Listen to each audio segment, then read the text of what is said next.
abusia ene eyasemo Chair.Wontumi MPP Ashanti Regional chairman ye papa Bernard Antwibosi akon abusia menum yenu ye yawe say nsem bi ekoso papa ihu ache say odi court akoniaba dodo na ejina akontaman ne abusia allegedly omo ekira some illegalities bi so it is alleged na abusia ene update aba abonte papa ihu no abusia nsem no ano edi na musu eduye. Yes, we dey ma make some person quality nsem aba abonte fa papa Chair.Wontumi yes update aba yinti bra sese ha era so aye be media abusia e be so wase ene dey connect channel so ni dey kwan so e be so wase be subscribe like na abusia wa bo so ahye dwumadi no ama for pension bi atie no anya bi atie abusia mu yetie nkoma aba abonte fa papa hu bra sese ha Chair.Wontumi Felix Ofosu kwaso kwache tirima omo freeze no account which is almost close to 50 million Ghana cedis. The abusuane nyina ye see yoko so freeze 1.5 something a year asset. Nti yenkotie wa abra na wodi sankomo.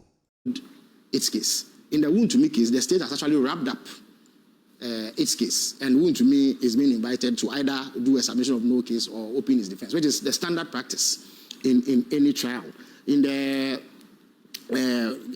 National Service case too, they are going through the motions for people to stand trial and all that. So any claim that oral has been abandoned or that oral is not working is simply not true. The MPP, as part of their propaganda, puts that out, like what Ajimamenu is doing. Here is a man who has been held, and yet he claimed nothing has happened, when the evidence shows that indeed something is happening. So I can understand. If you see the magnitude of the corruption that we have to deal with, I mean, for instance, what was revealed in Parliament today, these are jaw-dropping, but I'm only citing it. These are jaw-dropping instances of corruption. So it is natural that it will anger people and they will demand swift action. And government is committed to engaging in that swift action, except that we have to go through due process. And not all the processes are in the hands of government. For instance, when the matter goes to court, it falls within the bosom of the court and trial judge to dictate the pace. And in all the cases that have been in court so far, the Attorney General has done his bit by moving on with the case, making his case strongly, and in some cases nearing the completion of the making of his case. So I would argue that oral is very much on course, and that the right things are being done. Of course, there could always be room for speeding up the process. Why not? The promise of oral, though, wasn't about prosecution necessarily. Prosecution was a means to recovering all loot. But if you see, and you are nowhere near that. No, but you see, Evans, I cannot simply accuse you of stealing this laptop and then perpetrate proceeds of the crime, or that we could sell or do something with it to recover whatever it is that we lost to you by virtue of the commission of that crime. But up until the time that they are convicted, the most that the state can do is to freeze their assets. In other words, ring-fence and protect it pending the conviction so that the state can take it over. And in that regard, absolutely 1.5 billion Ghana cedis in assets frozen in relation to, and that is for Iyoko alone. I've not spoken about what FIC has done or what even the NIB and co have been. So any claim that government is not making an attempt to recover. You pulled that figure out recently. Yes. But I've not seen a breakdown of when you say 1.5 billion. You see, again, the reason what why is the breakdown, the reason why it was even necessary. For instance, in Chair.Wontumi case alone, close to 50 million Ghana cedis of money in his account has been frozen. Similar figures are involved in the Dubuahin case, for instance, in the National Service case, and many others. Indeed, there were those who accused the president of na ahwefo yi tie ye to ansem no so a odi nkomo bebre na nsem ben ni nsem ben no saka kan we ani nsem bia mepesa ye pesa ba awram ni akoti first video no na ochema eye amanfo ka ora omu hu dwumadia ekoso ora no just ora bodma ntino eye nsem bebre a ekoso bebre close doors into omu na nkomo ben ene o se ebisa na odi eye Evans ebisa na Honorable Felix Ofosu kwache every plan yenko ni nsenti sansemoi. The NDC know this because of the pitch Evans, I want you to the give pitch me... in the campaign Evans, I want you to ahead of the election was you were absolutely sure that you could nail these individuals. But of course, but that is exactly what we are doing. Together. If we didn't believe that we could nail it, why is it was the expectation that there was no expectation management. Evans, now you're doing no, Evans, no. That the courts ultimately Evans, will decide. But of course, but who has ever been in doubt in Ghana that a court will decide the guilt or otherwise of anybody? Since at least we return to... But during a campaign. But Evans, everybody articulated it. Now, Evans, did we ever created say... impression, No, Evans, did we ever say... Did we ever say during the campaign that we were going to use extrajudicial means? Did we ever say so? It was always going to be through the judicial. Absolutely. So when you say that... Always going to be. When you say that... It is a reason why... Yes. Within the party, there's frustration. No. Because they know definitely has to go to court. But they've been told to expect that this will almost happen as a matter of fact. As a matter of automaticity. How so? But obviously it's not the case. I don't think that is fair. Isn't that why there is... It is neither fair... You see, people have expressed frustration. People have expressed frustration about the pace of cases in courts in Ghana. It's a long-standing criticism against the judicial system. It is not a recent development or phenomenon. It's a long-standing criticism that the judiciary of Ghana has faced. Even we who are in leadership have had to criticize them in that regard. But that is not something that you lay at the doorstep of government. What should government have done that it has not done? It has not done, I beg your pardon. So Adimamenu is all over the place engaging in bluster, claiming that he is working a free man. I have just shown you that he is not a free man by any means. You understand me? So whatever has to be done to hold him to account is being done. Whatever has to be done to hold the National Service folks to account is being done. They have been taken to court, and they've been in court for quite some time. Edubuahin was the first person to be taken to court. I have told you that, but save 2 witnesses. The case is the state has almost made this case. In Wontumi's case, the state has finished making its case. The court will determine when Wontumi comes to either open his defense or make a submission of no case, which is standard. It is a regular development in criminal cases. Was oral oversold? Oral was not oversold. No. How was oral oversold? Again, we need. I insist that we need to go back to exactly what exactly was said under oral that has not been done. When we said we were going to engage in oral, what did we say we would do that we have not done? Have we not arrested people? I have told you the numbers, 140. Under which regime have you had this number of people being interrogated by security agencies? 140. I have told you that. Indeed, I can read out the names to you if you are interested. You understand the point I'm making? I also listed to you the cases and showed you where everyone is. Of course, you cannot take all the cases to court at the same time. It doesn't happen under any jurisdiction. In fact, under the MPP, the first time that they secured any conviction was 3 years after they came into power. 3 years after they came into power. It is most likely that we will get convictions faster than happened under the MPP.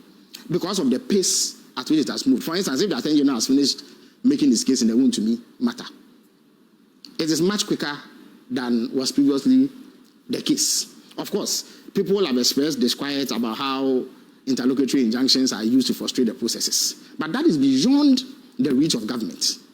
If a discussion has to be had about how to free up the court system and make it faster, why not? Let's have that discussion. And I've indicated to you what government is doing to ensure that these cases do not get bogged down by the sheer numbers. So one of the ways is to use the tribunal system, which has not been used since 1990, at least since our return to constitutional rule. We are bringing it back as a way of speeding up these processes. Even that has to go through a certain legislative process to get it approved, and then we roll them out. So much is being done, whereas we acknowledge people's expectation that things ought to be done quicker. There's a lot of urgency that is being applied. Also, it is imperative that those who are handling these cases do a thorough job. You see, the NDC, President Mahama or his government are not simply interested in throwing people into jail for the sake of it. So, if allegations are made against you, we have to be certain that those allegations can stand scrutiny in court before you go. That is what every Attorney General with a sword will do. Unlike you and I, who can engage in speculation and say things and get away, he cannot go to court and get away with half-baked cases. He has to do a thorough job, and that's precisely what is happening. On some of the specifics that you disclosed tonight, particularly, I'm interested in Adimamenu. Yes. Do you have any clarity when specifically when? Indeed, in a matter of days, he will go to court. Okay. Yes. Are we going to get a briefing first As he's well, if the Attorney General deems... But you're certain that a case will be sent... It will go to... In fact, there are two. It is not just one case. Two different... Sputnik and the what do you call it? COVID-19, the Frontiers case. Yes, the dockets are before the Attorney General as I speak. Let's speak to the presentation before Parliament today by the Deputy Finance Minister on the 68 plus billion cedis arrears that you inherited.